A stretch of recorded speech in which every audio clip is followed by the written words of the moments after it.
El periódico Reforma publica que la ministra Olga Sánchez propuso a sus colegas desacreditar totalmente los testimonios rendidos por las supuestas víctimas de la francesa Florence Cassé por considerar que incurrieron en múltiples contradicciones que les quitan todo valor probatorio. Reforma, de acuerdo con esta nota que se publica, tuvo acceso al proyecto de sentencia que la primera sala de la Suprema Corte va a discutir mañana, el cual elimina las declaraciones de Cristina Ríos Valladares, de Cristian Ramírez Ríos y de Ezequiel Elizalde Flores. En el documento se ordena a un tribunal unitario de circuito dictar una nueva sentencia a Cassé, quien inevitablemente será absuelta de los delitos de secuestro, violación a la ley federal contra la delincuencia organizada y portación de arma prohibida. Y también se desechan las declaraciones de Leonardo Cortés, un vendedor que conoció o reconoció a Cassé como quien vigilaba a Ríos Valladares previo a su secuestro. Agustín Acosta es abogado de Florence Cassé y está en la línea telefónica. ¿Cómo estás, Agustín? Muy buenos días. Muy buenos días, Lupita, ¿cómo está? Bien, afortunadamente. Pues, ¿qué es lo que se espera para el día de mañana? Pues yo espero que el proyecto de la ministra Olga Sánchez obtenga la mayoría y se convierta en sentencia. Y quisiera hacer varios comentarios. Sí. Primero, efectivamente es interesante que el día de ayer, en un programa en Televisa, el conductor Carlos Loret de Mola reconoció que se había tratado un montaje. Pero lo más importante que dijo volvió a señalar que Florence había sido detenida el día anterior. Eso es importantísimo porque viene a dar al traste con toda la teoría de este caso. Este caso está construido bajo la idea de que todo esto sucedió el 9 de diciembre, al calor de los acontecimientos, cuando los detienen, ingresan al rancho y rescatan a personas. Todo eso sucede, según los reportes policiales, en espacio de horas. Sin embargo, todos lo sabemos, hay muchos indicios y ayer fue una revelación muy importante, que fueron detenidos el día anterior. Entonces, la gran pregunta y el gran espacio negro de este asunto es, ¿qué pasó en esas 24 horas antes? Yo no puedo más que conjeturar qué fue lo que pasó a partir de los datos objetivos del expediente.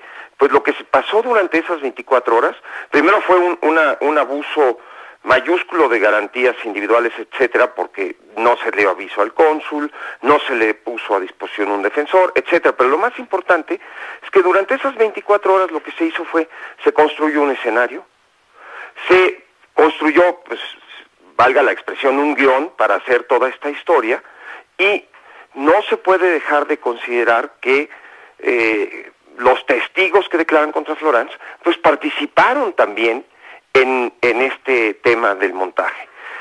Bajo esa óptica, la pregunta fundamental es, ¿qué credibilidad tiene todo el caso armado contra Florence Cassé? Hemos venido diciendo desde hace mucho tiempo, al montaje mediático sobrevino un montaje jurídico, y muy especialmente desde el momento cuando la autoridad fue descubierta en el armado de este montaje, de esta escenificación. Entonces, yo creo que si la sentencia lo que está proponiendo es que no se les dé valor probatorio, no se le dé valor a estas pruebas, pues yo creo que es muy congruente con toda la historia del montaje. Lo repito, al montaje mediático sobrevino un montaje jurídico. No conozco el proyecto de la ministra, me estoy viendo en este momento el publica, Reforma, ¿no? Y estoy viendo efectivamente que los está desvalorando por el tema de las inconsistencias. Pues efectivamente, aparte del montaje mediático, los testimonios están llenos de inconsistencias. Más allá de inconsistencias, se contradicen directamente, porque varias personas no reconocían a Florence y después la reconocieron. ¿Cuándo la reconocieron?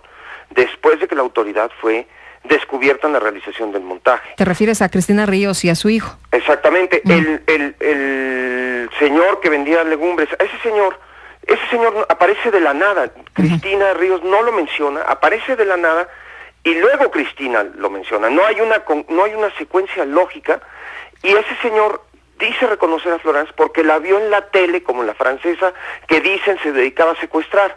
Bueno, mayor inducción no creo que pueda haber. Y hablaba algo de la voz, ¿no? Decía algo de la voz también. Así es. Bueno, había otro testigo que dice que reconoce a Florence por las...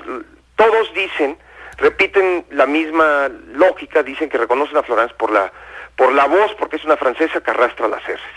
Pero todos repiten eso y van introduciendo eso a medida que el caso se les va complicando en los medios. El otro muchacho dice que lo inyectan y luego se demuestra que la inyección que dice tener, o la cicatriz que dice tener, no es consecuencia de una inyección. Y no hay que olvidar, me veo obligado a decirlo, es decir, estas personas participaron en la escenificación, voluntaria o involuntariamente, pero participaron. Y si esto se planeó 24 horas antes, pues toda la cosa deviene mucho más complicada. Entonces, yo creo que es muy importante la revelación de ayer de que fueron detenidos 24 horas, Pero no fue una revelación, de hecho, ustedes ya lo habían denunciado, ¿no? Florence, me acuerdo que había declarado que ella no había sido detenida en el rancho. Sí, eso es muy importante, pero que lo dijo Florence, pero que lo reconozcan quienes pues los medios que estuvieron con estos hechos, pues me parece muy importante. Oye, y bueno, ¿Florence es inocente o debe quedar libre porque hubo un montaje? No, Florence es inocente. Florence es inocente porque ella no participó en esos hechos, porque lo que está presentado como caso no es cierto, es decir, no es cierto de que Florence vivía en un rancho donde había personas secuestradas, no es cierto de que los detuvieron y los llevaron a un rancho donde había personas secuestradas, los detuvieron, los tuvieron 24 horas, a ella la tuvieron 24 horas en una camioneta y luego la obligaron a llevar a ese rancho donde le dijeron: aquí van a llegar las cámaras de televisión y te vas a tener que confesar. Le vas a tener que decir a las cámaras que eres secuestradora. Esa es una historia de horror, ¿no? Y aparte, y efectivamente, esto se mezcla con lo jurídico, donde hay unas violaciones que son inaceptables en un sistema de justicia y de derecho como el que tenemos en nuestra Constitución. ¿Qué piensas de posiciones como las de algunas activistas, algunas organizaciones o la misma señora Isabel Miranda de Wallace en el sentido de que no se debe dejar libre a una secuestradora? Hoy primero, a doña Isabel, pues, no puedo más que respetarla por la lucha que ha dado y por el valor y el coraje que representa, pero creo que en este asunto, pues es una posición dogmática, es decir, no han querido abrir los ojos a estas violaciones y a ejercer una mirada crítica sobre el expediente. Y yo creo que lejos de volverse una posición adversarial construida desde argumentos y razones, se ha vuelto una posición, debo decirlo, politizada y dogmática, repito, que no tiene que ver con un análisis crítico del expediente. Agustín, ¿no te queda ninguna duda de que Florence es inocente? A mí no me queda ninguna duda, pero hay una cosa muy importante. A mí no me queda ninguna duda. Entre más conozco este expediente, entre más hemos ido descubriendo las revelaciones, llamo la atención, por ejemplo, en la revista Proceso salió un reportaje de unas periodistas francesas que van narrando todas las inconsistencias de los casos, diversos casos que están alrededor de esto, ¿no? A mí no me queda ninguna duda, pero lo más importante, yo creo que esto es importantísimo, quienes no pudieron construir un caso y demostrar la culpabilidad de Florence Cassés es el Ministerio Público, y lo hicieron, es decir, la autoridad, y la manera en que lo hicieron de la manera, no quiero decirlo así, pero lo diré, de la manera más burda y más salvaje, porque construyeron esto a través de barbaridades como son los montajes, etcétera. Pero a mí no me queda ninguna duda. Entre más voy viendo las inconsistencias, las contradicciones, me parece que es una historia que se cae por su propio peso una vez que se analiza con detalle. Ahora, la primera sala de la Suprema Corte va a discutir otra vez este caso de Florence el día de mañana en esta sesión. ¿Qué es lo que vamos a ver ahí?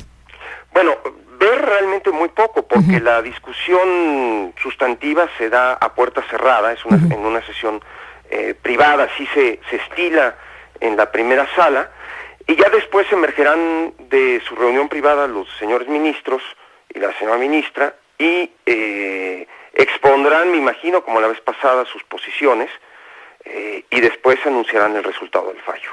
Yo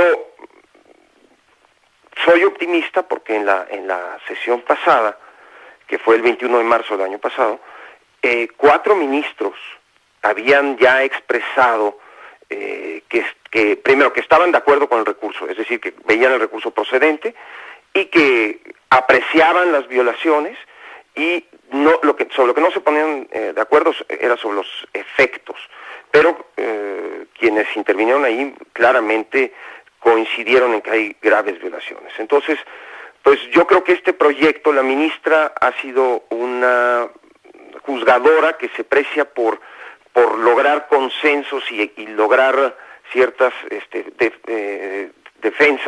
sentencias, que son, digamos, que emergen defensoras de los derechos humanos.